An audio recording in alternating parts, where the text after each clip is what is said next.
नमस्कार दोस्तों, the लिशियम platform पर आपका स्वागत है। जैसा कि आपको पता है, द लिशियम प्लेटफॉर्म आपको यूजीसी नेट की तैयारी करा रहे हैं हम लोग, और इसके साथ ही यूपीएससी की तैयारी आपको डॉक्टर फयाज हुसैन करा रहे हैं।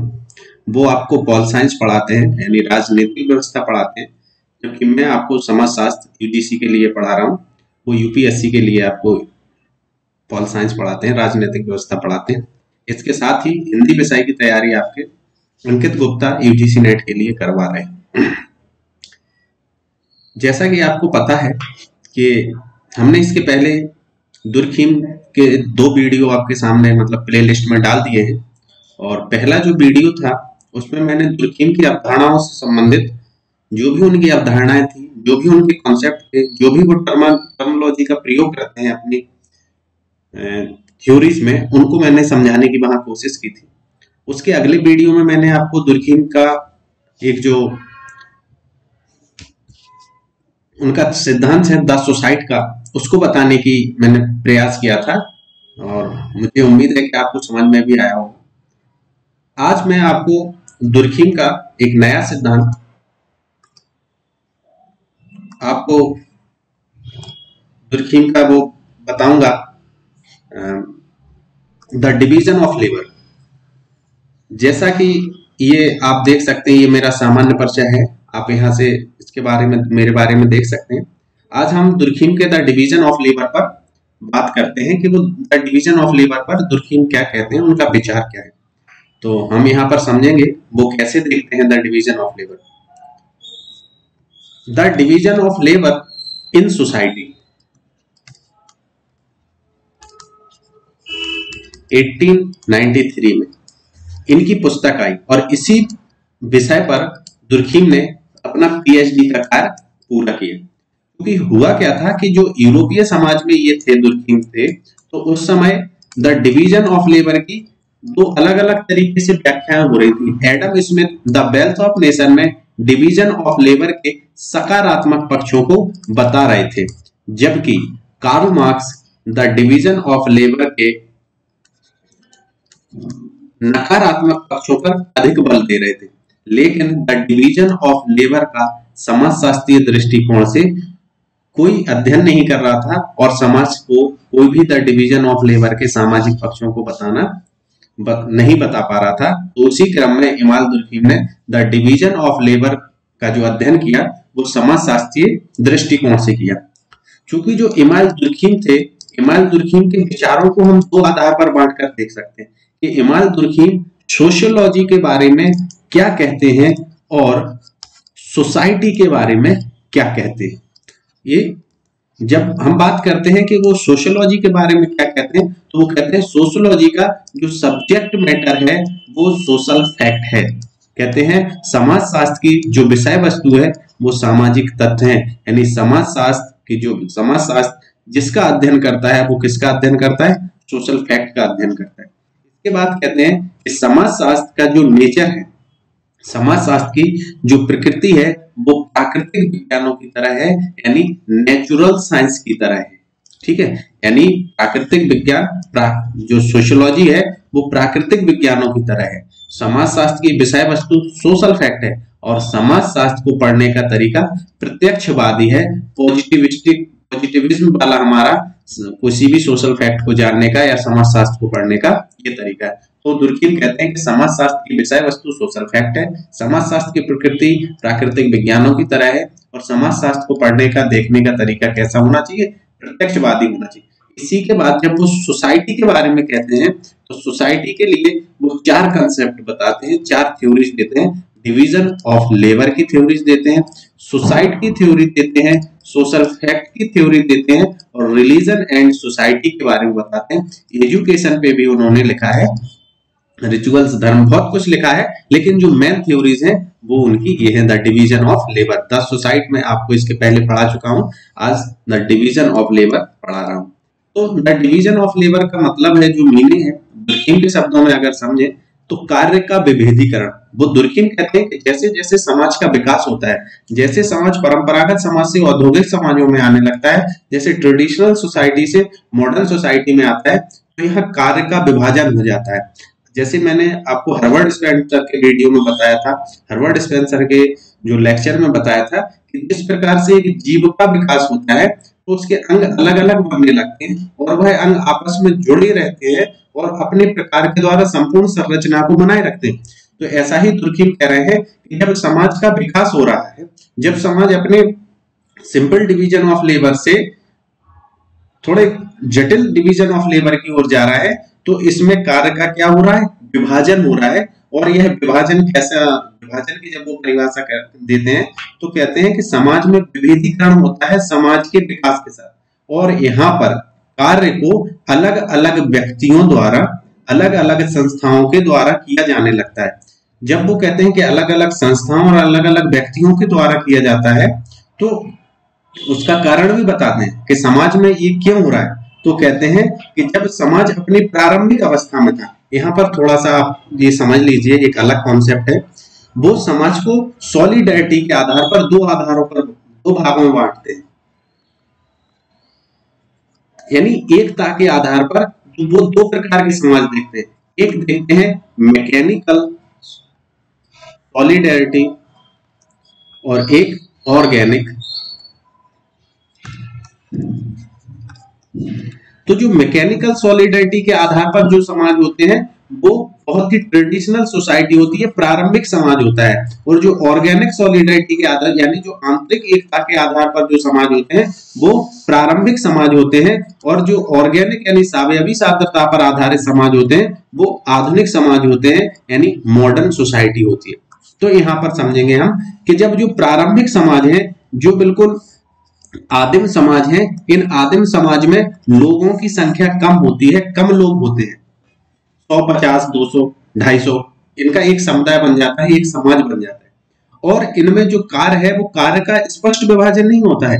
एक ही व्यक्ति जादू टोना भी करता है, चिकित्सा भी करता है, परिवार के निर्णय भी लेता है, समुदाय के निर्णय भी लेता है और समाज के बारे में बताता है। यानी वहां पर कार्य का स्पष्ट विभाजन नहीं है, क्योंकि वहां पर मैकेनिकल सॉलिडरिटी है और वहां पर सिंपल समाज है।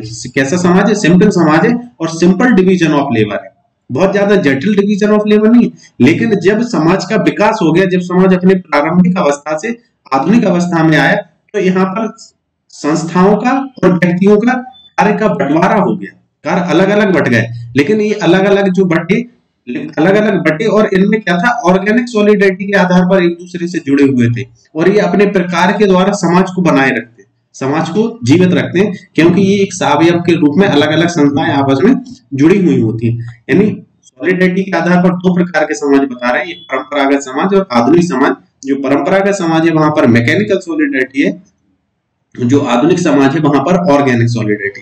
तो वो कहते हैं कि समाज में जो श्रम विभाजन है उसका कारण ये है कि समाज में जब जो सीमित लोग थे, उन सीमित लोगों की संख्या में वृद्धि हो गई, वो संख्या में अधिक हो गए, तो समाज पर एक घनत्व, भौतिक घनत्व बढ़ गया, क्योंकि लोग अधिक जनसंख्या में पैदा हुए, समाज में अधिक संख्या में लोग आ गए। तो श्रम विभाजन का कारण वो बता रहे हैं कि समाज में भौतिक घनत्व का बढ़ जाना, यानी जनसंख्या का बढ़ जाना। जब भौतिक घनत्व बढ़ गया यानी जनसंख्या बढ़ गई, तो समाज पर जो समाज के संसाधन थे वो कम पड़ गए और समाज पर फिर नैतिक घनत्व आया, समाज पर फिर नैतिक प्रेशर आया। और नैतिक यानी मोरल प्रेशर के कारण क्या हुआ, लोगों ने अधिक उत्पादन कर दिया। जब अधिक उत्पादन हुआ तो वहां पर श्रम का विभाजन हुआ।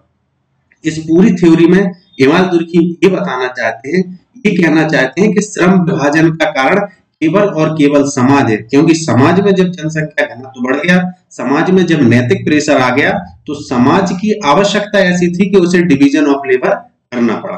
तो हमें लगता है यहाँ पर आपको समझ में आ गया होगा कि डिवीजन ऑफ लेबर का कारण क्या है, कि बढ़ती हुई समाज में अधिक जनसंख्या, और बड़ी जब समाज में जनसंख्या अधिक बढ़ गई तो समाज पर नैतिक घनत्व आ गया, और उस नैतिक घनत्व के कारण समाज में डिवीजन ऑफ लेबर हो गया। फिर वो कहते हैं समाज में दो प्रकार का डिवीजन ऑफ लेबर होता है, एक नॉर्मल डिवीजन ऑफ लेबर और सामान्य श्रम का विभाजन, और एक abnormal division of labour, pathological division of labour. कहते हैं जो नॉर्मल डिवीजन ऑफ लेबर होता है ये समाज की मांग के आधार पर होता है, समाज को इसकी जरूरत होती है, ये समाज में सुदृढ़ता लाता है, ये समाज में समन्वय बिठाता है। इसमें क्या होता है, व्यक्ति और समाज के बीच तारतम्यता बनी रहती है, व्यक्ति और समाज में बेअदबी संबंध नहीं होते, अच्छे संबंध होते हैं और ये स्वस्थ समाज के लिए जरूरी होता है डिवीजन ऑफ लेबर। तो यहाँ पे वो नॉर्मल डिवीजन ऑफ लेबर की बात कर रहे हैं। ये सामाजिक एकता और सामाजिक सुदृढ़ता को बनाए रखता है। इसको क्या कहते हैं हम? Normal division of labour. फिर जो एबनॉर्मल डिवीजन ऑफ लेबर होता है, ये समाज की एकता और सुदृढ़ता को कम करने का कार्य करता है। नॉर्मल डिवीजन ऑफ लेबर समाज में एकता को बनाए रखता है, समाज में सुदृढ़ता को बनाए रखता है, क्योंकि ये समाज की जरूरत होती है, ये समाज के लिए जरूरी होती है, समाज को इसकी जरूरत होती है, इसीलिए समाज में। लेकिन जब डिवीजन ऑफ लेबर क्या करे, समाज की एकता, समाज की सुदृढ़ता को कम करने का कार्य करे, तो हम उसे pathological abnormal division of labour कहते हैं। तो जो एबनॉर्मल डिवीजन ऑफ लेबर होता है वह भी दो प्रकार का होता है, एक एनोमिक डिवीजन ऑफ लेबर होता है और एक फोर्स डिवीजन ऑफ लेबर होता है। तो जो एनोमिक डिवीजन ऑफ लेबर होता है, एनोमिक का मतलब होता है समाज में नियमों का क्या हो गया, नियम कम पड़ गए, समाज में नियम के हिसाब से नहीं चल रहा है अब आदमी। तो यहाँ पर एनोमिक डिवीजन ऑफ लेबर हो गया। जैसे पूंजीवादी समाज, जो पूंजीवादी समाज होते हैं वहां पर क्या होता है कि श्रमिक का शोषण करवाया जाता है, यानी जो रूल्स रेगुलेशन थे अब उनके हिसाब से काम नहीं हो रहा है, अब व्यक्तिगत स्वार्थ के लिए अधिक उत्पादन हो रहा है। समाज को जितनी आवश्यकता थी उसके लिए नहीं, अब लाभ के लिए उत्पादन हो रहा है, यानी व्यक्ति पर दबाव कर रहा है, यानी समाज के जो मूल्य है वो कम काम कर रहे हैं। और ऐसी अवस्था कब आती है? पूंजीवादी समाज में आती है।